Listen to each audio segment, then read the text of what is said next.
Stormy Daniels' attorney Michael Avenatti is stepping up his attacks, accusing President Trump's personal attorney Michael Cohen of selling access to the Oval Office. If you're rich and powerful in New York City and you want something done, it helps if you know a guy. This is Michael Cohen. He's Donald Trump's personal attorney. I'm obviously very loyal and very dedicated to Mr. Trump. But really, he's Trump's fixer, his operator, his guy. Cohen has worked for Trump behind the scenes for over a decade.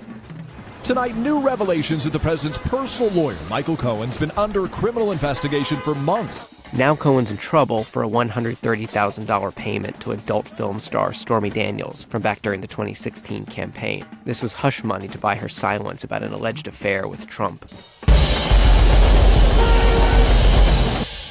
No. It's surprising to me that Cohen didn't have sense enough to say to the guy, look, no porn star is going to keep her mouth shut. Forget it. This is Edward Hayes. He's a New York City trial attorney, and he's a man who solves problems.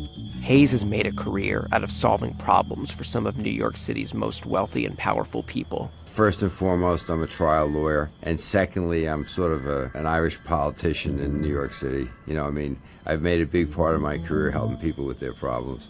And I go in and clean up. I don't make a mess. I don't talk about it. You take out the garbage. Hayes began as an assistant DA in the South Bronx in the 1970s. As a private attorney, he's represented countless New Yorkers, including socialites, journalists, 9/11 widows, and the estate of Andy Warhol. His long list of clients includes Sean P. Diddy Combs, Anna Wintour, and Robert De Niro.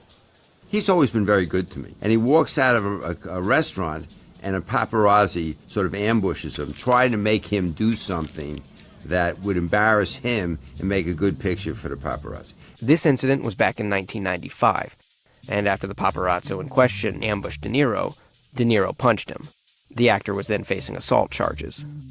So they called me up, and I said, look, everybody tries to avoid this problem. Do the opposite. So then, Hayes came up with the idea to set up the photographer. He's going to want money. Tell him you can get the money and get him to fly into New York to get the money, right?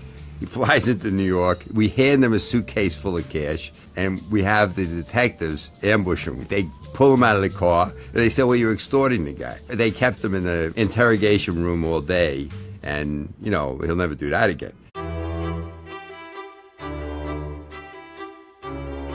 What has always helped me is I am really good at certain kinds of the law. I'm really good at 4 o'clock in the morning figuring out how to handle a situation, and I'm good when you go to court. In addition to a career as an operator, Hayes is also a busy defense attorney. He's represented just about everybody: murderers, drug dealers, and at one point, police officers accused of working with the mafia. By his own admission, he's a bit of a mercenary. Oh, that's the truth. Sometimes people did something and, you're not crazy about what they did or what they're like.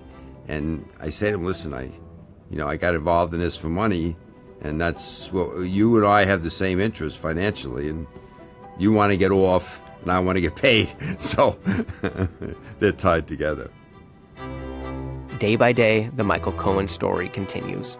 Recently, Trump's new attorney, Rudy Giuliani, admitted that by paying off Stormy Daniels, Cohen was just doing his job.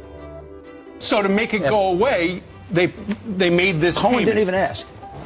Cohen made it go away. He did his job, and I think he was just being a good lawyer and a good man. According to Hayes, the role of the operator is to always be trustworthy and always come through for your friends. Solving a problem means sometimes Hayes goes to court. Sometimes he'll float stories to journalists. Or sometimes he just needs to connect influential people. You're acting on behalf of somebody that has wealth and power, and therefore their wealth and power is sort of behind you. And then there's the situation where people say, this guy has a lot of friends. He's able to do things that can make your life a misery or can make you happy. Let's take the happy part. I tell you something. I associate with very, very few people that other people would call fixers. I wouldn't have lunch with Michael Cohen. They're nothing but problems. Hey, NBC News viewers, thanks for checking out our YouTube channel. Subscribe by clicking on that button down here and click on any of the videos over here to watch the latest interviews, show highlights, and digital exclusives. Thanks for watching.